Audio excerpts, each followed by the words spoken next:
Hello guys, welcome back to my channel master Aditya. दोस्तों, आज की इस वीडियो में जैसा कि आपने थंबनेल में देखा कि आज हम कंपेयर करने वाले हैं लखनऊ के दो फेमस बीपीओ जो कि काफ़ी फेमस हैं। तो उसको मैं आज आपके सामने कंपेयर करने वाला हूं, क्योंकि मेरी काफ़ी सारी वीडियोस में कुछ लोगों ने गाली दी है, कुछ लोगों ने तारीफ की है। तो मैं अपना पर्सनल एक्सपीरियंस आज की इस वीडियो में आपके साथ शेयर करने वाला हूं, क्योंकि मैंने दोनों ही जगह काम किया है। जैसा कि आपको मैंने बताया कि मैंने स्टारटेक में काम किया है, टेक्नोटास्क में काम किया है। टेक्नोटास्क का जो सबूत है वो चैनल पे आपको मिल जाएगा कि मैंने वहां पर काम किया है। एक छोटी सी वीडियो क्लिप मैंने डाली थी वहां पर जब मैं काम करता था, और स्टारटेक में मैं काम करता था, उसका सबसे बड़ा सबूत ये है गाइस। तो आप देख सकते हैं स्टारटेक, और यहाँ पर कुछ आपको नज़र आ रहा होगा, मेरी फ़ोटो है, मेरा नाम है। तो ये रहा वहाँ का आइडेंटिटी कार्ड। तो दोनों ही प्रूफ मैंने आपको दे दिए हैं, सो दैट आप इस पर बिलीव कर सकें कि वाकई में मैंने वहाँ पर काम किया है। तो चलिए वीडियो की शुरुआत करते हैं, कंपेयर करते हैं दोनों ही बीपीओ में क्या फ़ायदा है, क्या नुकसान है, क्या अच्छा है, क्या बुरा है, क्या अपॉर्चुनिटीज़ हैं, क्या एडवांटेज हैं, क्या डिसएडवांटेज है, सारा कुछ यहाँ पर मैं कंपेयर करने वाला हूँ। तो चलिए वीडियो की शुरुआत करते हैं। सो गाइज, यहाँ पर शुरुआत करूंगा बीपीओ का लेवल, मतलब कि एक लेवल होता है बीपीओ का। दोस्तों, अगर बीपीओ के लेवल की बात करूं तो टेक्नोटास्क एक डोमेस्टिक लेवल का बीपीओ है, और दूसरी तरफ अगर मैं बात करूं स्टारटेक की तो ये है एक एमएनसी लेवल का बीपीओ, मतलब कि मल्टीनेशनल कंपनी है जिसकी जो ब्रांचेज हैं वो अलग अलग कंट्रीज में है। वहीं दूसरी तरफ अगर मैं बात करूं टेक्नोटास्क की, तो टेक्नोटास्क की जो ब्रांचेज हैं वो फिलहाल के लिए इंडिया तक ही सीमित है। ये एक इंडिया की कंपनी है, इंडिया का बीपीओ है, और इसकी जो शुरुआत हुई थी वो कोरोना टाइम में हुई थी। तो अगर टेक्निकल भाषा में बताऊं तो आपका जो टेक्नोटास्क है वो एक डोमेस्टिक लेवल का बीपीओ है, और वहीं दूसरी तरफ आपका जो स्टारटेक है वो इंटरनेशनल लेवल का आपका एक बीपीओ है। दोस्तों, सेकंड नंबर पे आती है पब्लिक गुडविल। कौन सा बीपीओ है जिसकी पब्लिक गुडविल अच्छी है? तो यहाँ पर स्टारटेक की अगर बात करूँ तो पब्लिक गुडविल यहाँ पर हाई है स्टारटेक की, क्योंकि लखनऊ में अगर मैं बात करूँ 100 में से तो 70% लोग स्टारटेक को जानते हैं, जिनको भी नौकरी की आवश्यकता है। ये नहीं, मैं सबको नहीं काउंट कर रहा हूँ, जो भी अनएम्प्लॉयड हैं या फिर कॉल सेंटर में काम करते हैं तो उनको स्टारटेक का नाम उनकी जुबान पे रटा होगा, उनको पता है कि स्टारटेक कहाँ पर है, किस तरीके का बीपीओ है। तो पब्लिक गुडविल स्टारटेक की यहाँ पर हाई है। वहीं दूसरी तरफ अगर मैं बात करूँ टेक्नोटास्क की, तो यहाँ पर अभी टेक्नोटास्क उस लेवल का फेमस नहीं है जिस लेवल का यहाँ पर स्टारटेक है, क्योंकि स्टारटेक एक पुरानी कंपनी है। टेक्नोटास्क का जैसा कि मैंने बोला कि इसकी शुरुआत हुई थी कोरोना टाइम में, तो अभी इसकी जो पब्लिक गुडविल है वो मॉडरेट लेवल की है, ना ज़्यादा ना कम। हाँ, जानते हैं लोग, तो कुछ लोग तो मेरी वीडियो के जरिए भी जान गए होंगे कि टेक्नोटास्क कहाँ पर है, कैसा बीपीओ है, जो लोग काम करते हैं। हालांकि बुराइयाँ तो सब में रहती हैं। तो यहाँ पर अगर पब्लिक गुडविल की बात करूँ तो स्टारटेक का जो लेवल है वो हाई है, और दूसरी तरफ अगर टेक्नोटास्क की बात करूँ तो उसका ना कम है ना ज़्यादा है, मॉडरेट है। दोस्तों, अगर तीसरे लेवल पर मैं इनका कंपैरिजन करूं नंबर ऑफ एप्लीकेंट, मतलब कि कितने एप्लीकेंट रोजाना टेक्नोटास्क जाते हैं, कितने एप्लीकेंट रोजाना स्टारटेक जाते हैं, तो यहाँ पर टेक्नोटास्क में लेस नंबर ऑफ कैंडिडेट मतलब कि पहुँच पाते हैं, क्योंकि ये उतना फेमस नहीं है लखनऊ में। और दूसरा ये कि यहाँ पर अभी इसकी शुरुआत नहीं है, तो इसको गुडविल बनाने में थोड़ा टाइम लगेगा। तो अभी अगर मैं बात करूं दोनों बीपीओ की, तो स्टारटेक में हाई नंबर ऑफ एप्लीकेंट रोज या फिर मंथली जाते हैं, क्योंकि काफ़ी फेमस है, लोग जानते हैं, लखनऊ में फेमस है। और अगर आप गुड़गांव, दिल्ली, गुड़गांव में भी इसकी एक ब्रांच है, तो वहाँ पर भी लोग बहुत ये अच्छी तरीके से जानते हैं। आप उस पर टाइप करोगे नेट पे तो आपको स्टारटेक पहले नज़र आएगा। तो पब्लिक गुडविल की वजह से नंबर ऑफ कैंडिडेट इसमें ज़्यादा अप्लाई करते हैं कंपैरिजन टू द टेक्नोटास्क। दोस्तों, चौथे नंबर पर हम कंपेयर करने वाले हैं नंबर ऑफ प्रोसेस। तो टेक्नोटास्क में फ़िलहाल के लिए अभी 2 से 3 या 3 से 4 प्रोसेस ही चलाए जाते हैं। अगर मैं लखनऊ की बात करूं तो यहाँ पर फ़िलहाल के लिए 3 से 4 प्रोसेस चलते हैं। वहीं अगर स्टारटेक की बात करूं तो यहाँ पर प्रोसेस जो हैं 5 से 6, मतलब कि टेक्नोटास्क के कंपैरिजन में हमेशा ज़्यादा ही रहते हैं, क्योंकि इनके पास जो कैंडिडेट्स को हायर करने की कैपेसिटी है वो ज़्यादा है, जो इनका वर्किंग स्पेस है वो ज़्यादा है। तो इसकी वजह से यहाँ पर ज़्यादा प्रोसेस भी चलाए जाते हैं, और ज़्यादा नंबर ऑफ एप्लीकेंट यहाँ पर अप्लाई करते हैं, सेलेक्ट करते हैं, ज़्यादा लोगों को नौकरी भी मिलती है। दूसरी तरफ अगर टेक्नोटास्क की बात करूँ लखनऊ लेवल पे, तो अभी जो है यहाँ पर आदित्य टावर में इसका प्रोसेस चलता है, जैसा कि मैंने अपनी पिछली वीडियो में दिखाया। तो कंपैरिजन टू द स्टारटेक अभी यहाँ पर लेस प्रोसेस ही हैं। मतलब प्रोसेस की बात करूँ तो कौन कौन सी कंपनी के प्रोसेस ये चलाते हैं, जैसा कि मैंने बताया है स्टार्टिंग में आपका चलता है ऊबर, चलता है फ्लिपकार्ट, चलता है जोमेटो, चलता है बीच में आपका बायजूस का भी था। तो ये होते हैं प्रोसेस। अगर मैं दूसरी तरफ टेक्नोटास्क की बात करूँ तो यहाँ पर अभी 2 से 3 या 3 से 4 भी प्रोसेस चलते हैं। तो नंबर ऑफ प्रोसेस में भी स्टारटेक नंबर 1 है। नंबर 1 नहीं बोलूँगा, मतलब कि उनके पास वर्किंग स्पेस जो है वो ज़्यादा है, तो उसकी वजह से नंबर ऑफ एप्लीकेंट ज़्यादा अप्लाई कर सकते हैं, ज़्यादा लोगों को ये नौकरी दे सकता है, क्योंकि उनको एम्प्लॉयज़ की ज़रूरत ज़्यादा होती है कंपैरिजन टू द टेक्नोटास्क। क्योंकि टेक्नोटास्क के पास वर्किंग स्पेस अभी कम है, तो इसी वजह से उनके पास प्रोसेस भी कम है, जिसकी वजह से नंबर ऑफ एप्लीकेंट जो हैं वो थोड़ा कम है स्टार्टेक के मुकाबले। हालांकि अगर इनके पास भी वर्किंग स्पेस ज़्यादा होता तो ऑब्वियस है कि प्रोसेस भी ज़्यादा हो, जिसकी वजह से नंबर ऑफ एम्प्लॉयज़ भी बढ़ता और यहाँ पर नंबर ऑफ एप्लीकेंट भी बढ़ते। तो काफ़ी कुछ डिपेंड करता है वर्किंग स्पेस पे। तो कंपेयर करूँ लखनऊ लेवल पे तो यहाँ पर टेक्नोटास्क जो है थोड़ा सा पीछे रह जाता है स्टार्टेक के मुकाबले। दोस्तों 5वें नंबर पे अगर बात करूं वर्किंग प्लेस का तो काफ़ी अच्छा माहौल है दोनों जगह का। अगर बात करूं स्टारटेक की, वहां पर भी आपको एम्प्लॉय फ्रेंडली पूरा माहौल मिलता है, वर्किंग स्पेस मिलती है, प्रॉपर जगह है, काम आप आसानी से कर सकते हैं।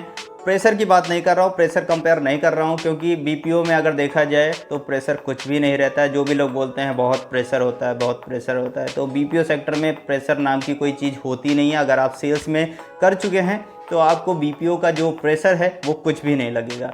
तो यहाँ पर अगर वर्किंग प्लेस की बात करूँ तो टेक्नोटास्क की बात करूं या फिर स्टारटेक की, दोनों ही जगह फेवरेबल है। आप आसानी से मन लगाकर अगर आप काम करने के इच्छुक हैं तो डेफिनेटली आप कर सकते हैं। दोस्तों नेक्स्ट है हमारा वैकेंसी अवेलेबिलिटी। तो यहाँ पर अगर टेक्नोटास्क की बात करूँ या फिर स्टारटेक की बात करूँ या फिर विविन की बात करूँ, मोस्टली जितने भी बीपीओ रहते हैं वहाँ पर वैकेंसीज अवेलेबल रहती ही रहती हैं। हाँ, कभी कभार हुआ कि महीने में अगर महीना 2 महीना आपका यहाँ पर वैकेंसीज फ्रीज हो जाती हैं, अदरवाइज मोस्टली यहाँ पर लोग नौकरी पकड़ते हैं, छोड़ते हैं, पकड़ते हैं, छोड़ते हैं। तो इसकी वजह से जो वैकेंसी की अवेलेबिलिटी है वो मोस्टली रहती ही रहती है। तो अगर आपको जॉब की रिक्वायरमेंट है तो आप, जो भी लोग मुझसे पूछते हैं कि भाई वहाँ पर वैकेंसी है कि नहीं है, विविन में वैकेंसी है कि नहीं है, स्टारटेक में है कि नहीं है, टेक्नोटास्क में है कि नहीं है, तो आपके लिए मैं सीधा बता दूं कि मोस्टली हर बीपीओ में वैकेंसीज रहती ही रहती हैं, क्योंकि यहाँ पर मल्टीपल प्रोसेस चलते हैं। कोई एक कंपनी नहीं है कि टाटा की कंपनी है या फिर HCL है जहाँ पर सिर्फ उनका ही प्रोसेस चलता है। यहाँ पर मल्टीपल प्रोसेस चलते हैं, जिसकी वजह से यहाँ पर वैकेंसीज की अवेलेबिलिटी जो है वो ज़्यादा रहती है, क्योंकि यहाँ पर लोग जॉब करते हैं, छोड़ते हैं, महीना भर करा, 2 महीना करा, 6 महीना करा, छोड़ दिया। तो इसकी वजह से जो वैकेंसी की अवेलेबिलिटी है वो मोस्टली रहती ही रहती है।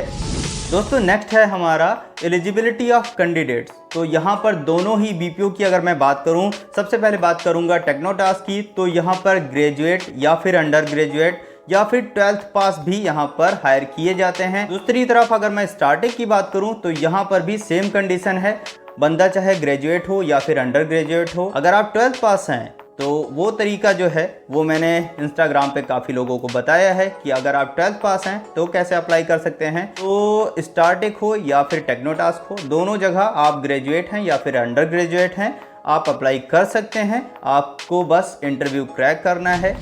दोस्तों अगर यहाँ पर दोनों ही बीपीओ का मैं कंपैरिजन करूँ कि यहाँ पर प्रोसेस किस लेवल के चलते हैं, तो यहाँ पर अगर टेक्नोटास्क की बात करूँ तो फिलहाल के लिए इसमें डोमेस्टिक लेवल के ही प्रोसेस चलते हैं, और दूसरी तरफ अगर स्टारटेक की बात करूँ तो लखनऊ में फिलहाल के लिए डोमेस्टिक लेवल के ही प्रोसेस चलते हैं। अगर गुड़गांव की बात करूँ तो वहाँ पर इंटरनेशनल लेवल के भी प्रोसेस चलाए जाते हैं।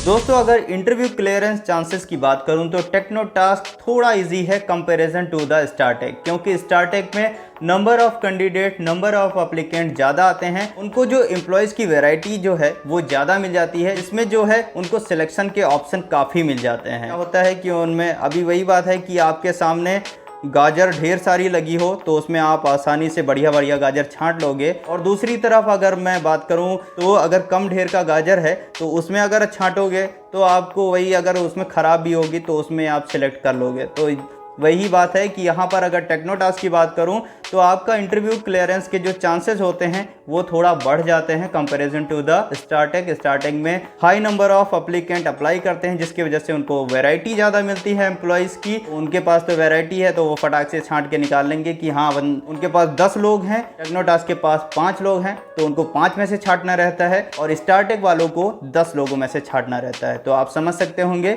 कि यहाँ पर स्टार्टेक में थोड़ा मुश्किल रहता है आपका इंटरव्यू क्लियरेंस।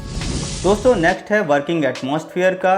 तो यहाँ पर अगर मैं बात करूँ तो दोनों ही जगह मैंने काम किया है, दोनों ही जगह मेरा एक्सपीरियंस रहा है कम से कम 2 से 3 महीने। हालांकि टेक्नोटास्क में तो मैंने 4 महीने काम किया है और स्टार्टिंग में मैंने 2 से ढाई महीने काम किया था। तो इतने टाइम पीरियड में मेरा जो एक्सपीरियंस रहा है, मुझे लगता है जो वर्किंग एटमॉस्फेयर है, मेल हो चाहे फीमेल हो, दोनों के लिए काफ़ी अच्छा है। और मोस्टली रहता है कि फ़ीमेल्स के लिए थोड़ी दिक्कत होती है, फैमिली अलाउ नहीं करती है।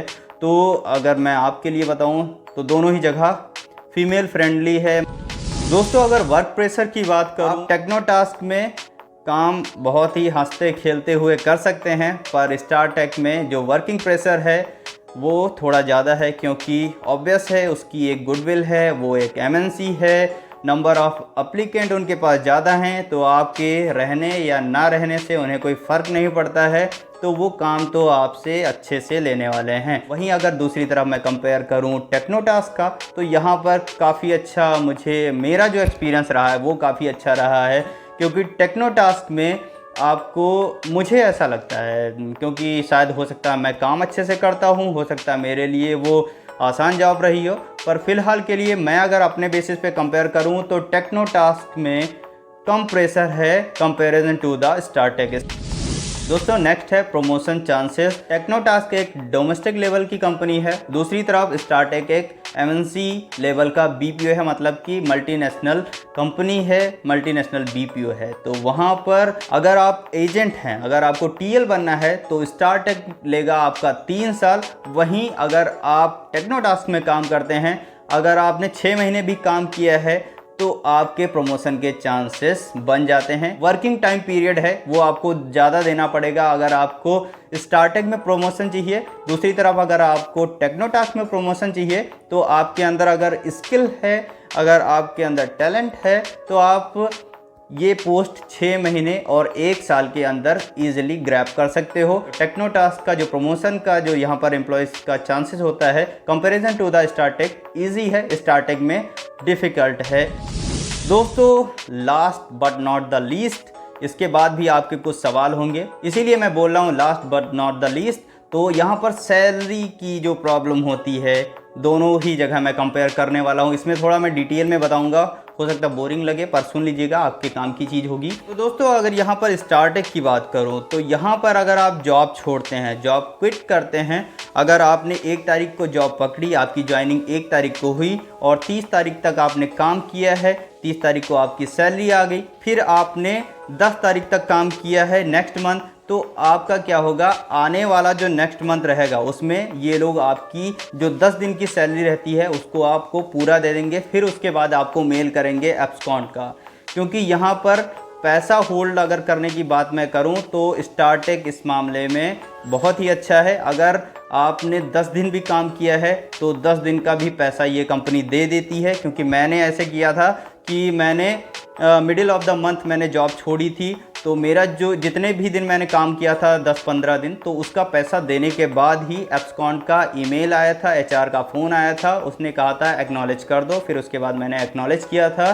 तो इस मामले में स्टार्टेक अच्छा है, इनकी जो एचआर पॉलिसी है वो काफ़ी अच्छी है कंपैरिजन टू द टेक्नोटास्क। टेक्नोटास्क में दिक्कत कोई नहीं है, बस यहाँ की जो एचआर पॉलिसी है उसमें थोड़ी सी कमी है, जिसमें आई होप अगर ये सुधार कर दें तो इनके पास भी जो नंबर ऑफ़ एप्लीकेंट हैं वो बढ़ सकते हैं। 20 से 20 में इनका पेरोल कंप्लीट होता है, फिर 21 से 30 तक आपका जो पैसा रहता है वो नेक्स्ट मंथ में जाएगा। मतलब कि अगर 20 से 20 आपने काम किया है, 20 तारीख से 20 तारीख के बीच में, तो आपकी सैलरी आती थी 1 तारीख को, और जिसमें क्या रहता था 10 दिन का जो आपका 21 तारीख से 30 तारीख का पैसा रहता था वो होल्ड करके रखते थे, जो आप अगर नौकरी बीच में छोड़ते हो तो आपका वो पैसा ख़त्म हो जाएगा।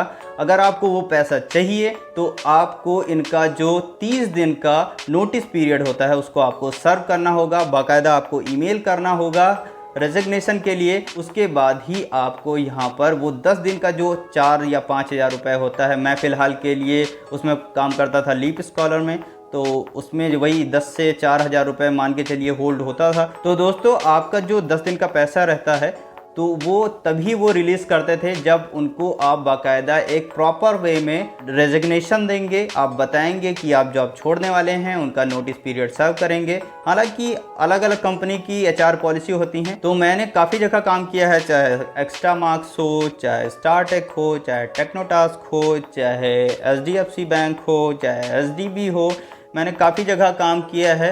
तो अगर मेरा जो एक्सपीरियंस रहा है, टेक्नोटास्क की जो एचआर पॉलिसी है वो बाकी कंपनियों के कंपैरिजन थोड़ी लूज़ है, यहाँ पर इनको इसमें सुधार करना चाहिए। अगर दोस्तों मैं दोनों ही बीपीओ की बात करूँ तो स्टार्टेक और टेक्नोटास्क ज़्यादा कुछ अंतर नहीं है, बस ये है कि इनका जो सैलरी का, पेरोल का जो एचआर पॉलिसी है उनको थोड़ा सा सुधार कर लेना चाहिए, क्योंकि आप किसी का पैसा अगर जब रोकते हो ना तो वही बात है, यहाँ पैसे के चक्कर में गर्दन कट जाती है। तो वही बात है, तभी इनके नेगेटिव कमेंट रहते हैं, चाहे आप इंटरनेट की बात करें, चाहे गूगल पे रेटिंग की बात करें। तो टेक्नोटास्क में काफ़ी कुछ अच्छा है, बस इनका अगर आपको आपके वही जो 10 दिन का पैसा है अगर आपको लेना है तो उसके लिए क्या है कि आपको 30 दिन का नोटिस पीरियड सर्व करिए, आप बताकर इनको प्रॉपर रेजिग्नेशन दीजिए, तो आपका जो पैसा है वो कहीं नहीं होल्ड होने वाला है, बस एक प्रॉपर वे में होना चाहिए। अगर सोचते हैं कि आपने 1 तारीख को सैलरी आई फिर ओढ़ लेंगे, फिर आपका 10 दिन का जो पैसा है वो आ जाएगा, वो नहीं आने वाला, क्योंकि इनकी एचआर पॉलिसी कुछ अलग है। स्टार्टेक हो चाहे टेक्नोटास्क है, मेरा जो एक्सपीरियंस रहा है खुद का वो काफ़ी अच्छा रहा है। मुझे दोनों ही जगह काम करके बहुत ही अच्छा लगा है, और दोनों ही जगह के जो अच्छे प्रोसेस थे, चाहे स्टार्टेक की बात करूं तो स्टार्टेक में मैं फ्लिपकार्ट सिटी में था, तो वो भी एक प्रीमियम प्रोसेस है स्टार्टेक का। दूसरी तरफ अगर लीप स्कॉलर की बात करूं टेक्नोटास्क में, तो ये भी एक प्रीमियम प्रोसेस है टेक्नोटास्क का। तो दोनों ही जगह मैंने दोनों ही अच्छे प्रोसेस में काम किया है, मुझे काफ़ी अच्छा मतलब काम करके लगा है। फिलहाल के लिए मेरा जो 10 दिन का पैसा था मैंने कोई रेजिग्नेशन नहीं दिया, मैंने कोई नोटिस पीरियड सर्व नहीं किया, तो मेरे लिए वही बात है 3-4 हज़ार रुपये वही कंपनी को दान करके चला आया, मुझे कोई फ़र्क भी नहीं पड़ता है, क्योंकि नेक्स्ट मुझे जॉब अपॉर्चुनिटी अच्छी मिल गई तो 10-5 हज़ार या 4 हज़ार, अभी मेरा कौन सा भाई शादी वादी हो गई है, मुझे घर परिवार थोड़ी ना, मुझे अपने खर्चे के लिए चाहिए, तो 4-5 हज़ार वही बात है कंपनी के नाम पे दान करके चला आया। अगर आप टेक्नोटास्क में काम करते हैं या फिर स्टार्टिंग में काम करते हैं तो कमेंट सेक्शन में बताइएगा कि आपका एक्सपीरियंस कैसा रहा है। मेरा जो पर्सनल एक्सपीरियंस रहा है उसको मैंने आपके साथ शेयर किया है, और उन लोगों के लिए मैं बताना चाहूँगा जो भी लोग मेरे इस चैनल पे आके उल्टे सीधे कमेंट करते हैं, तो भाई मैं आपको बता दूँ कि मैं गांधी जी की फैमिली से नहीं हूँ। जैसा आप कमेंट करोगे, बदतमीज़ी से करोगे, बदतमीज़ी से जवाब मिलेगा, प्यार से पूछोगे तो प्यार से जवाब दे दूंगा। मैंने बोला ना मैं गांधी जी की फैमिली से नहीं हूँ, आप एक थप्पड़ मारोगे मैं दूसरा गाल आपके सामने नहीं करने वाला, दूसरा थप्पड़ मैं जड़ दूंगा। तो मेरे प्यारे भाइयों बहनों, आप मुझसे दिल खोल के मदद मांग सकते हैं। जो भी लोग इंस्टाग्राम पे आते हैं, जितनी हेल्प हो सकती है मैं करता हूँ। हाँ, अगर आप फिर वही वीडियो के क्वेश्चन बार बार पूछोगे, वीडियो में मैंने बता रखा है फिर भी आप वो क्वेश्चन पूछोगे, तो भाई मुझे इग्नोर करना पड़ता है।